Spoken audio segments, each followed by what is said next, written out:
Isang masayang pagbati na may ngiti sa aking mga labi. Naghahanap ba kayo ng makakatuwang sa pagre-review ng inyong anak? Meron yan sa DepEd. Ang ETUlay online tutorial ay libre at handog ng ating kagawaran sa pangunguna ng OUA ICTS EdTech. Ito ay isang proyektong makatutulong sa mga mag-aaral, katuwang ang mga magulang o kasama sa kani-kanilang tahanan para masagutan at maunawaan ang mga modules. Hangad din ng programang ETUlay ang matulungan ang ating mga guro sa kanilang mga blended learning classes. Ang ating ETUlay ay mula kinder hanggang senior high school. Bukod sa academics, meron din tayong mga special programs gaya ng All is Wellness, Reading and Math Remediation, Storytelling, Mommy Tech Talks, Classes sa Gramatika, Speech Class, Financial Literacy, at marami pang iba. Pinalawig din ng ETUlay ang ating Alive program para sa mga mag-aaral mula grade 1 hanggang grade 3. Gayun din ay mayroon tayong ALS program at SPED tutorials na makasisigurong makakamit ng lahat ang inclusive education. May SPED hotline na rin para sa inyong mga katanungan patungkol sa special education. Kaya, subaybayan mula Lunes hanggang Biyernes, mula 9:00 ng umaga hanggang 7:00 ng gabi ang ating ETUlay. Sa ating pagtutulungan, maiaangat natin ang bawat isa. Ating itutulay ang pagkatuto upang di mapigil ang pag-aaral ng kabataang Pilipino. Itulay natin ito, sulong edukalidad.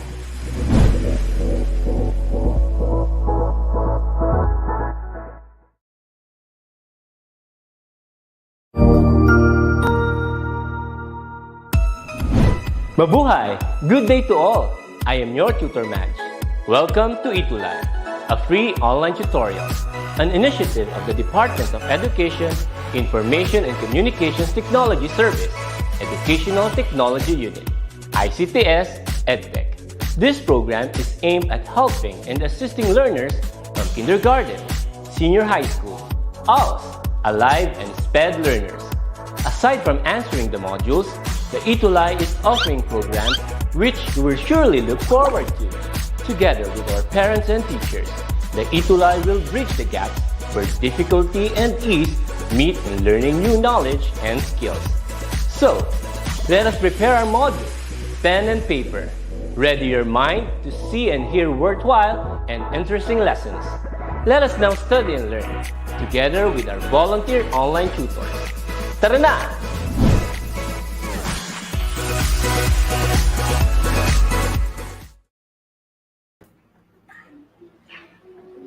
Ayan!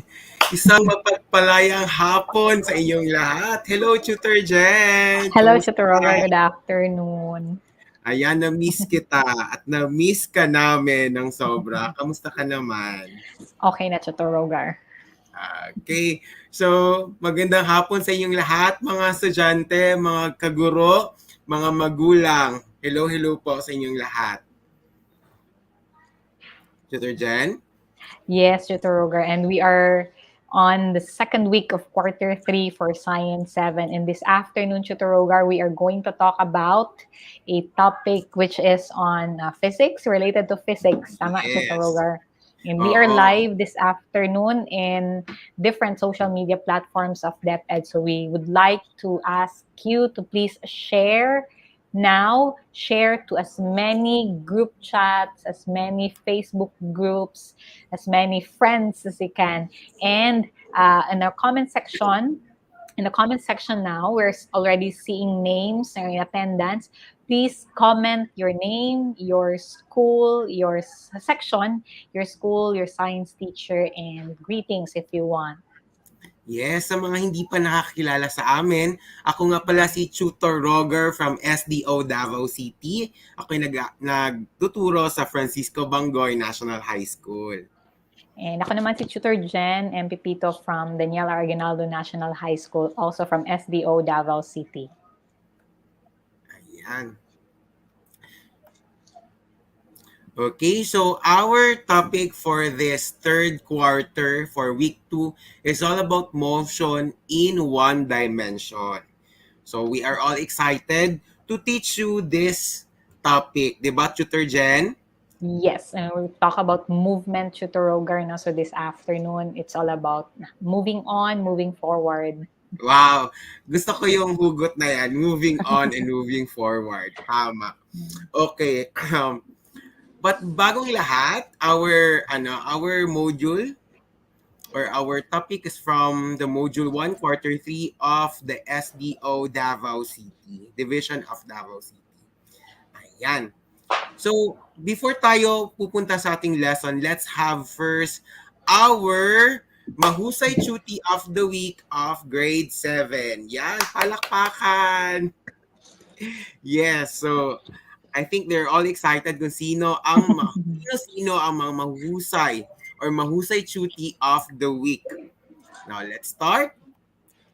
Okay, our first Mahusay Chuti of the first week, quarter 3, is ni Samantha D. Blasi, a grade 7 from Diamond A, School of Llano High School, Division of Caloocan, region is National Capital Region, with her science teacher, Sir Michael John S. Manicar, and with her parent is Mrs. Rowena Blasi. Congratulations, Sam.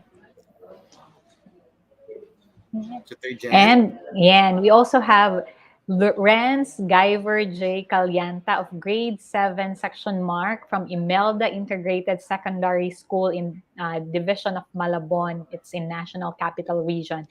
Ang kanyang Science 7 teacher ay si Teacher Jaris de la Serna, and the very supportive parents, we have Mr. and Mrs. Calyanta. Congratulations, friends!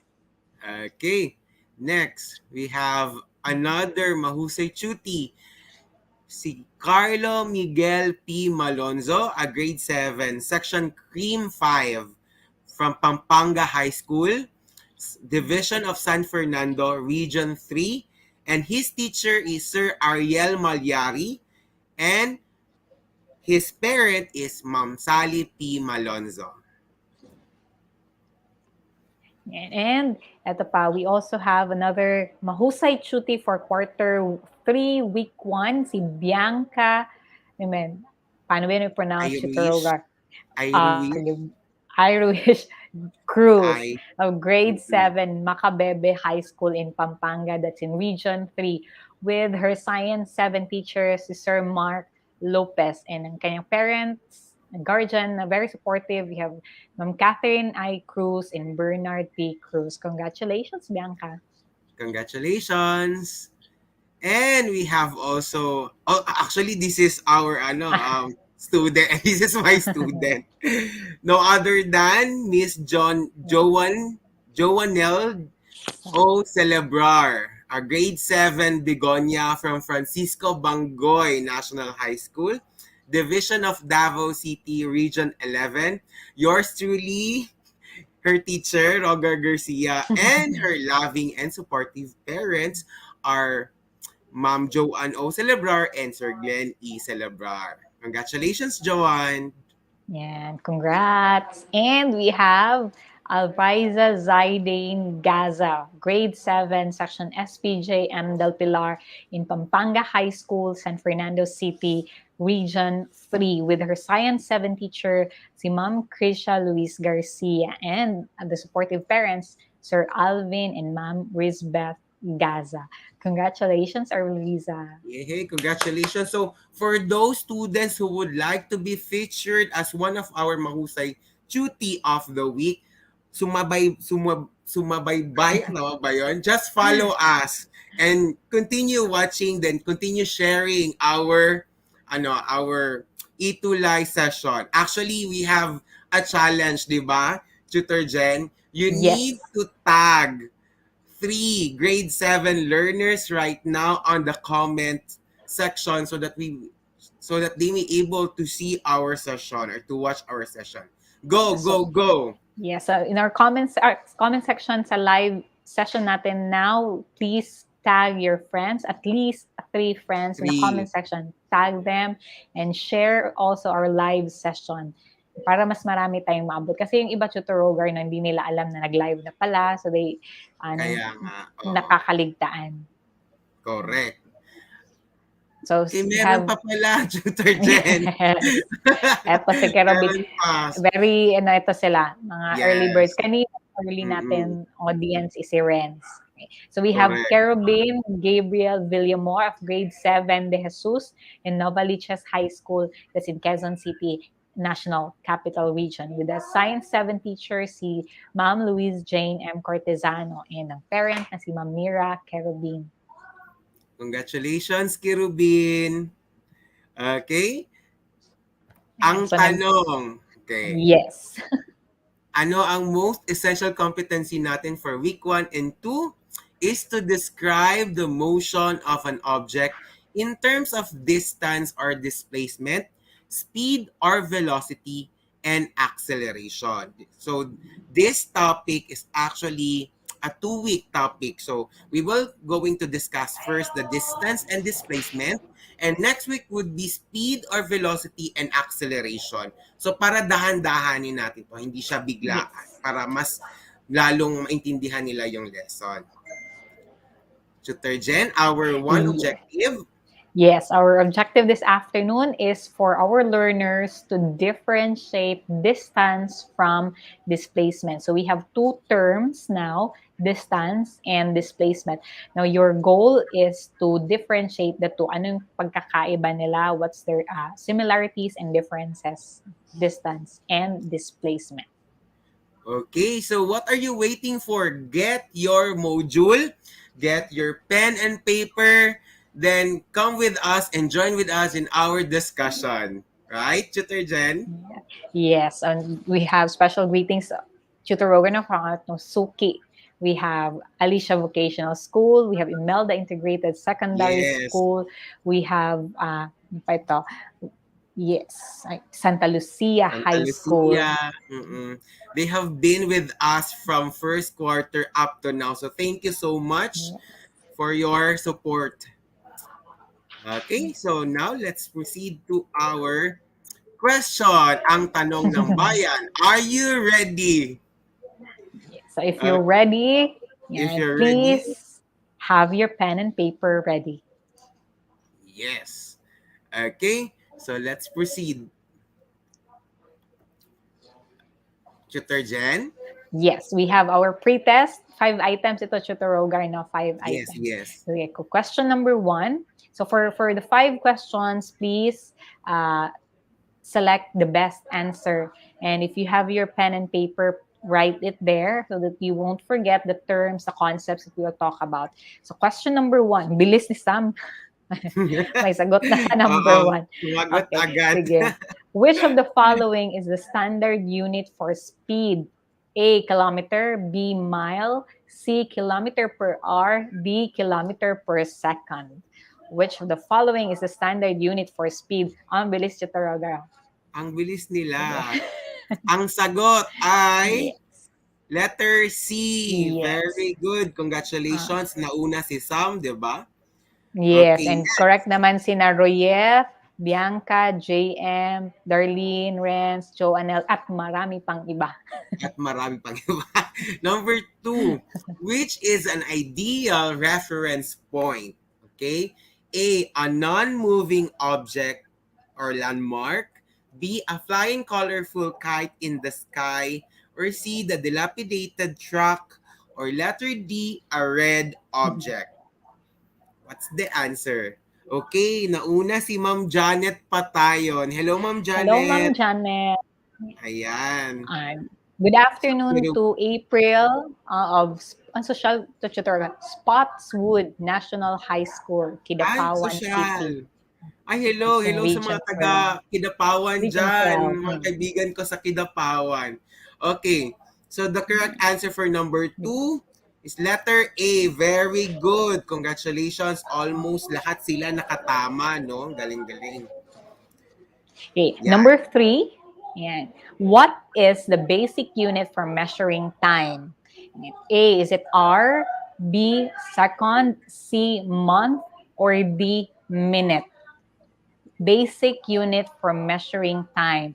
A, hour, B, second, C, month, D, minute. Okay. I think may mga sagot na din sila dito, Tutor Yes. Jen. Sagot ni si Joanel, si JM, si Xavier, Makilin. Student mo ito, di ba si Xavier? Yes, si And then sila Xavier. Kerubin, Darlene. Ang sagot nila is letter B. That's correct. Second. Yay! Okay, let's go to number 4. What do you call the change in position of an object? Okay, what do you call the change in position of an object? A, force, B, motion, C, speed, or letter D, velocity? Yan. Ano kayang tawag?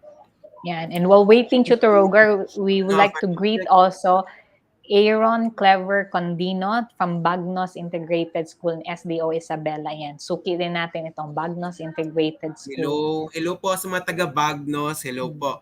Okay, the correct answer for number 4 is letter B. It's motion. Correct. Correct sila. Galing. And number 5, last item for our pretest. Si Gary, yan, we have Gary, is sitting on a chair. He covers a distance with respect to which of the following? Gary, again, is sitting on a chair. He covers a distance with respect to which of the following? A, the object next to the chair where he was seated on. B, the floor under the chair where he was seated on.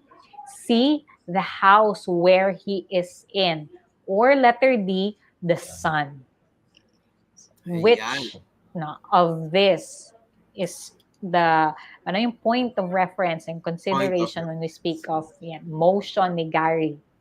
Ang answer ni student may ito, Tutor Roger, si Kari. And then we have sina Ashley, Sam, si RK, Kabuhat, Royet, Jonder. The answer, letter A. Tama ba, Tutor Rogar? Let's see. It's letter D. Yeah. It's the sun. Kasi nakaupo siya, Tutor Rogar, di ba? So, anong reference natin ngayon? Kung gumagalaw ba si Gary? Si Gary. So don't worry if you don't get all items correctly because pre-test siya. And so we will talk about distance and displacement ngayon. Go ahead, Tutor Rogar. Okay, thank you so much for your answers. Kindly count the number of your scores and post it later. Okay, as part of your output as well. Okay, so now, let's study these pictures. Yan. Ito. Okay. So, ano ang kanilang pagkakahintulad? Tama ba? What's their similarities, kumbaga? Anyone? Di ba? Parang klase lang. Anyone? You can comment on our chat box. Ano ang pagkakahintulad? Yung kanilang similarities na lang. Yan. Sige. Ako, which one na try mo dyan, Tutor Rogar? Ako, Tutor Jen, I tried kabayo. Grabe, ang saya. May sagot. Yes, Tutor Rogar, sa Baguio and saka sa Tagaytay. Ano yun sa Laak, sorry. Taal. Okay, so tingnan natin kung ano yung kanilang comments. Sabi ni Renz, they are all in motion. That's good. There are readable. Rideable, sabi ni Franz. Rideable, rather. Tama. Pwede kang sumakay. Yes, gumagalaw po sila lahat o nasasakyan.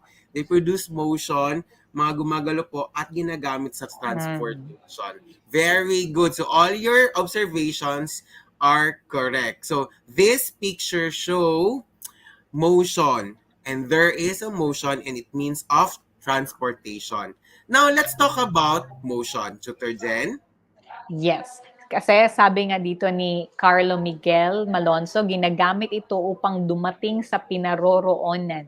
So in order for us to get to where we want to go, dapat may motion na magaganap, Tutor Roger, no? So when we Correct. speak of motion, this refers to the change of position of an object described by a reference point. So paano may point of comparison ka rin when we speak of movement or motion. Yes, malalaman mo na you are in motion kung malayo ka na sa reference point mo. 'Di ba, Tutor Jen? Yes. And another term, meron pa siya, Tutor Roger? Okay? So, speaking about reference point, it is a place or an object used as a guide to determine if something is in motion. And there are two kinds of reference points. There are the starting point and the end point. If we say yung starting point, yung starting mo talaga, yung simula mo, at yung end point naman kung saan ka pupunta or yung hindi ako marunong magtagal. Yung kung saan yung yung lugar kung saan ka pupunta. Destination. Diba? Yung pinanggalingan is the starting point, ang end point naman is kung saan ka pupunta. Yes, sabi ni Bianca, gumagalaw daw po yun lahat yung nasa pictures kanina. So how do we know if those things or something has moved? So we consider two kinds of reference point, ng starting point and ang end point.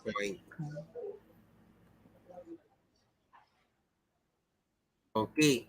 Meron din tayong distance. Distance is a length of the path covered by a moving object.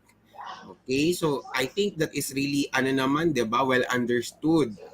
Yes, so pag measurement ng distance, Tutor Roger, diba, parang we have many units. And as napag-usapan natin kanina sa pre-test, our standard unit for measuring things or expressing things. So isang example lang, diba, the simplest, ito, ayan, I have this pencil. So if you want to measure the length of this pencil, so we consider from one point to another, diba? Kung gaano siya kahaba. So we consider 2 points. But at this afternoon, we're talking about movement, motion. So we consider those 2 points sa ating pinag-uusapan, no? Starting and end point. End point. Yes. For example, sa amin, bahay namin papunta sa school. How many kilometers? Gaano ba kalayo? So, it covers, yun yung distance. Like, yung sa amin, it's 2 kilometers from bahay to school namin, it's 2 kilometers. So, that is the distance. Ako naman is, I'm not sure sa distance, but I take note of the time it takes for me to travel from school to from house to school. So maybe they can also take note of those variables. Correct. Okay. Okay, so may mga halimbawa tayo dito. May halimbawa tayo. So, ito si Ben. Yan, pangalanan natin si Ben. Si Ben, bahay niya. At ito naman ang kanyang paaralan. Yan. So, pupunta siya ng kanilang school. So, yan ang distance, the length covered, or the path. Yan. So, that is an example of the distance. Gaano ka, Tutor Roger, nilakad niya? Nilakad niya. Yan. Okay. May mga pa-effect, no? Yan. Pinagpuyatan ko yan, Tutor Jen. Enjoy. Yes. Okay. So, again. So, naglakad siya papunta sa school. Ayan. So, tumangkad na si Ben. Hindi kasi malapit. Parang malapit. Kasi malapit na. Malapit sa atin. So, parang ganon. Ang effect. Okay. So, distance, Tutor Jen, is a scalar quantity because it only has a magnitude but has no direction. And the example for that is 30 meters. Suppose that the distance from their house to their school is only 30 meters away. Kaya Diba? halimbawa lang, di ba, na measurement. Halimbawa lang naman. Yes.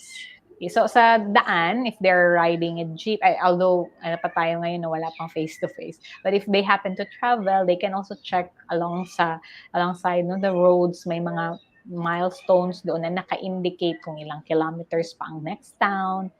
So, they would know usually for every 1 kilometer ang interval. So, yung example nito ni Chuturuga, parang haba, 30 meters yung nilalakad ni, si Ben. Si Ben. Benny 30 Ben. meters ang nilalakad ni 30 Ben. meters. O, halimbawa si Eliza Gaganto ka, naglalakad siya sa Bulacan ito. For example, naglalakad siya 30 meters from kanilang bahay to school. Halimbawa lang. So that's distance. Correct. Okay. So, meron din tayong displacement, Tutor Jen. Yes. So, another term is displacement. Kanina is distance. Now we have displacement. We refer to displacement as the shortest distance between the starting point and end point. Again, it's the shortest distance between the starting point and end point. So, kumaga, sa illustration, I think may illustration ka dito, Chotorogan, or Yes, animation. Yan. Sige. So, Tutor Roger will explain to you the legend, yung blue at red. So, in displacement, this is the shortest distance, and it is called as, meron tayong tinatawag na, ano yung nasa taas, class? This is a compass kasi kailangan na ng direction. Okay? Next. So suppose that Ben only covers 10 meters to the southeast. And that is what we call the displacement. And the difference between displacement and distance, displacement is a vector quantity and it has magnitude and direction. Okay? Yeah. That's why it needs compass para malaman natin kung anong direksyon si Ben. Unlike yung distance, it only covers only the distance, which is 30 meters. But if we say displacement, it has already a direction given. Tutor Jen? So, yes. So, going back dyan sa diagram, Tutor Roger, sa yung diagram na nag-effort ka. So, kung susundin yung red path, if you're going to follow the red path, let's say that's the usual na daanan. So, from house to school. Yung measurement mo kanina, 30 meters. Yung example dyan na displacement na 10 meters is yung parang yung gaano kalayo yung school at yung bahay nila in the shortest na available na pwedeng masukat. Okay? Yes. Hindi ibig sabihin na, kasi may 10 meters, why not sa 10 meters ka dadaan? Let's just say, baka may building na nag-exist dyan or ano ba, mga puno ng kahoy that you cannot pass through. So, the 10 meters is just parang measurement to the shortest na distance na makover from one point to another. Yes. And the starting point of Ben is their home and the end point yung kanilang school. Diba? To add. Yes. And I believe may examples ka pa, Tutor Roger. Oo. Meron pa. Sige. Sabi ni Kirubin, ang displacement ay kompletong merong magnitude at direction. Okay. Unlike sa distance is direction lang. Correct. Sa distance, meron. Nagme-measure. Magnitude lang. Magnitude lang. Sa distance, magnitude. Kung gaano siya kalayo, ganun lang. Wala siyang direction. Yes, kung saan papunta. Okay, another picture, yan. Si Bantay. Di ba ang cute ng aso nyo, Tutor Jen? Si Nimbus. Ano name? Nimbus, as in Nimbus clan. Nimbus. Pero maitim, no? Yes. Yung chow-chow ba yun? Okay, so yung pangalan nito, Chutorogar, nasa example mo ay si Bantay. Yan. Ayan. Sige, saan tayo So, magsisimula, Chutorogar? sige. My question, how far did the dog go? So this is the starting point and this is the end point. So how far did the dog go? So we're asking about the distance. Yeah, sige, we'll wait for your answer. Let's wait for the answer. May good afternoon daw, Chutorogar, from Mart Twins sa YouTube. Hi, hello. Okay. Again and again, if we say, distance, it has no direction, but it has a magnitude. Okay. May sagot na si Renz Driver. At saka si Ma'am Janet, si Joannel G. Okay. So, the correct answer is 10 meters plus 5 meters plus 10 meters equals 25 meters. Yan, correct. Very good. Ang galing. So, tama, no? Kasi nilagyan talaga nila ng unit. Kasi pag walang unit yan, that is automatically wrong. So, yes. importante talaga nilagay ng label. Pag mag-express tayo, Chutorogar, di ba, ng magnitude, it's always, you have a number and the unit.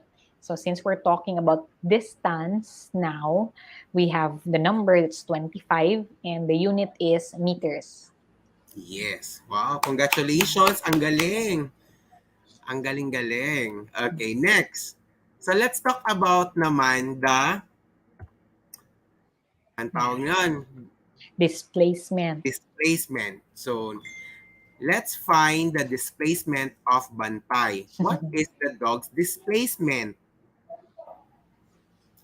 Again, this is the starting point and this is the end point.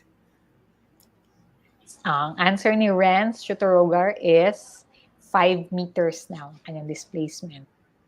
Ano yung kulang, di ba, Chutorogar, pag displacement? Pag displacement, merong merong direction. Yes. So may nakalagay dyan sa screen. Meron tayong nakalagay nasa right side. Ayan. Yung mga answer na sila Richmond, Eliza, sina JM, Bianca. Again, pag may displacement, meron dapat direction. Okay, sige. Renz, isa na lang. Isang direction lang. Sige, isang direction lang, Renz. Huwag huwag pakyawin lahat. Para hindi ka malito. Sige. Anong kulang sa sagot ninyo? Follow nyo yung nasa right side. May diagram ka ng north, east, south, and suppose nandito yung aso. Saan siya papunta? Ayan. Tingin nyo, saan? Ayan. Si Joannel Chutorogar. Joannel answered 5 meters south. Yan. Okay, let's see. Okay, so pababa. So tingnan natin dito sa compass. So going to south. So therefore, the dog's displacement is 5 meters to the south. Yeah. I think it's good to clarify at this point, Chutorogar, no? Kasi may sumagot na 5 meter north, south, west. Para hindi siya ma-confuse kasi we only have these directions. We're introducing directions, yung basic pa lang. Either we're going north, east, dito sa diagram, following the diagram, yung nasa right ng screen ngayon. It's either we're going north, east, south, or west. So, may mga in-between pa yan, di ba? We have northeast, southeast, southwest, and northwest. So, dyan, ang tawag dyan is secondary direction. Yes. Northeast. So, For them to check lang this afternoon is may arrow dyan, Tutor Roger, di ba, nasa screen. So Yes. starting point to end point. Gaano kalayo na ngayon ang nalakad ni Bantay and sa anong direction na siya na move, di ba? Parang na move or na displace. Yes, correct. So I would like to reiterate again magkaiba si distance at saka si displacement. Distance only shows magnitude. Okay? While the displacement shows magnitude and the direction. That's why we need compass in order for you to know the direction of a certain thing or a person maybe. Yeah. Ayan. So, siguro nako-confuse sila sa north and south. Parang may Yes. iilan na nako-confuse sa north and south. So, si north is your hilaga. So, if you're standing, kung ikaw, your reference, that's your sa taas. If you're looking at the screen now, nasa taas, that's your north. Going down, no, that's your south. South. So if we're only looking at it that way. So si Bantay, if you look at the diagram, yung end point niya yung yellow, may yellow dot, represented by the yellow dot. So from the starting point to end point, ang direction ni Bantay is going south. Yan. Thank you, Samantha. Going south or timog.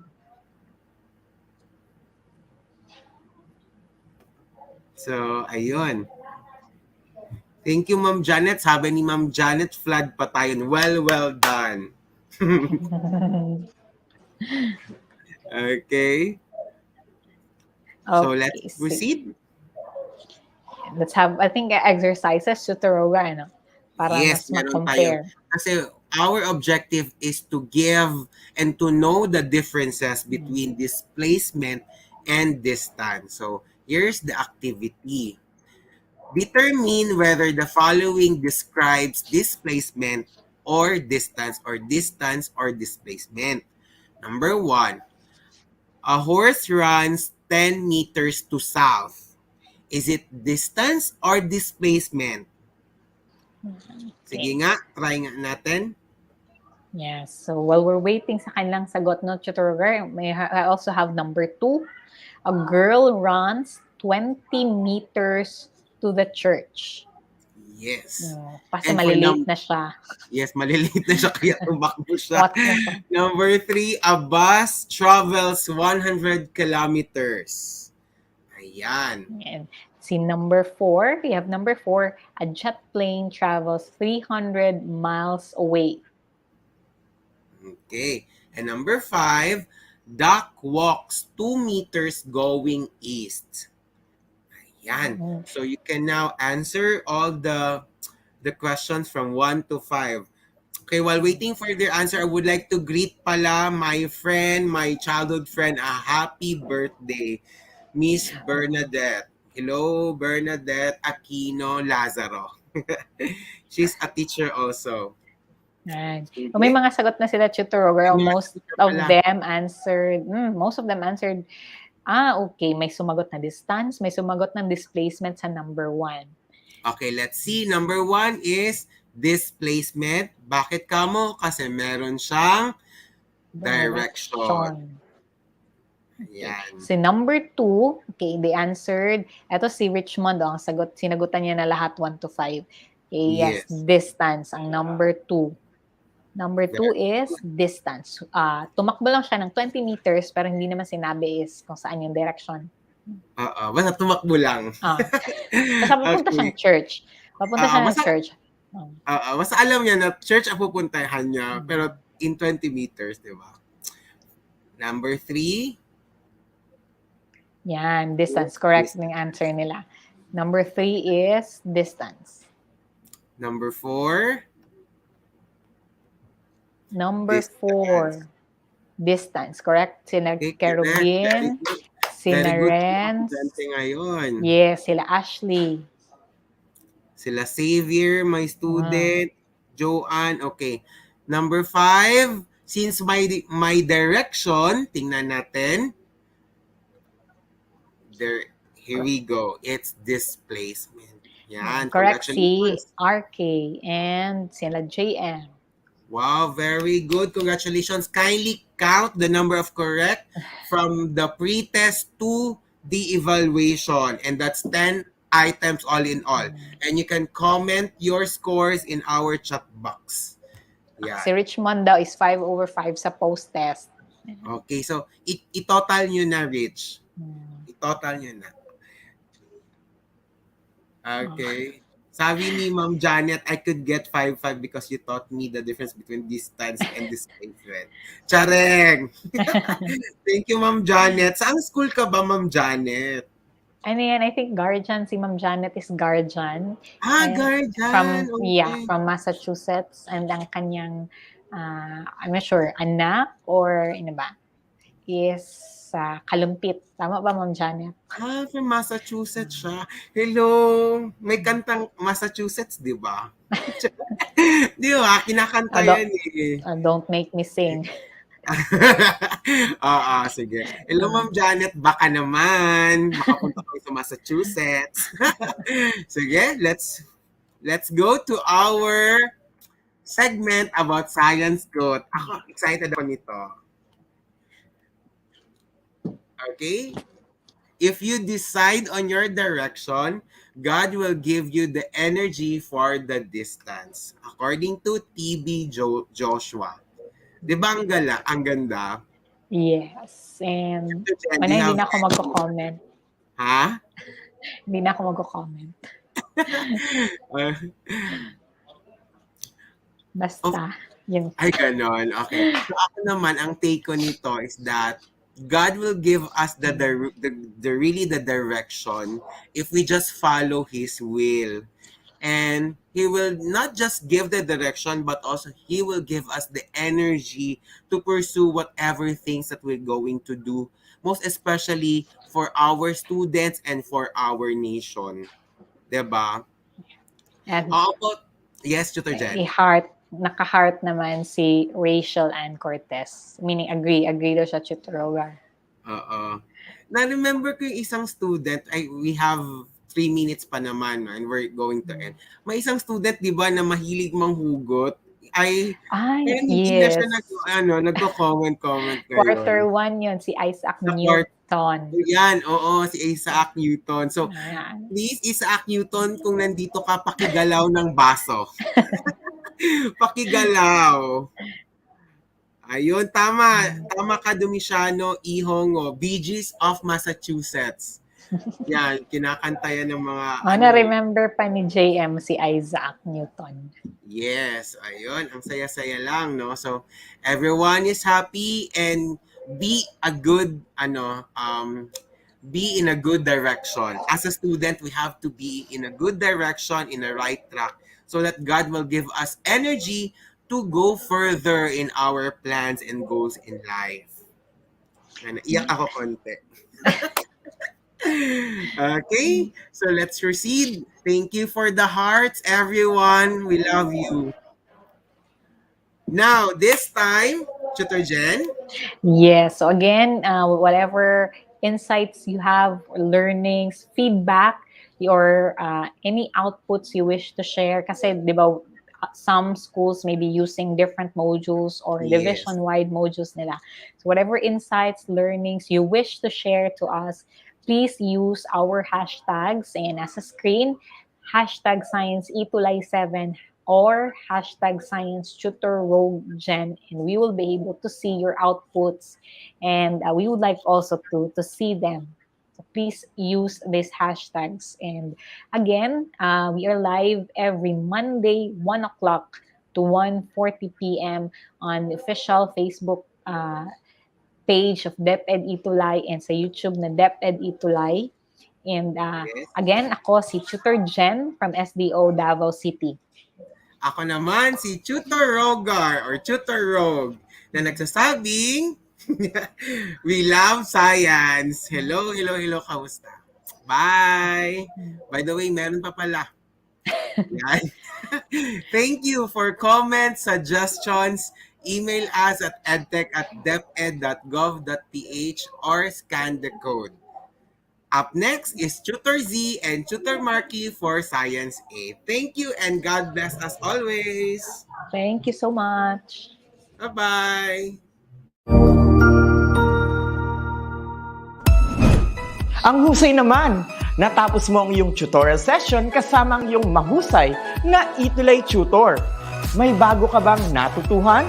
I-share na yan gamit ang hashtag ETUlay Level Up. Huwag aalis ha, dahil may susunod pang programa na pwede mo ring panoorin at salihan. Dahil naghihintay na ang iyong mga tutors. Happy learning dito sa ETUlay!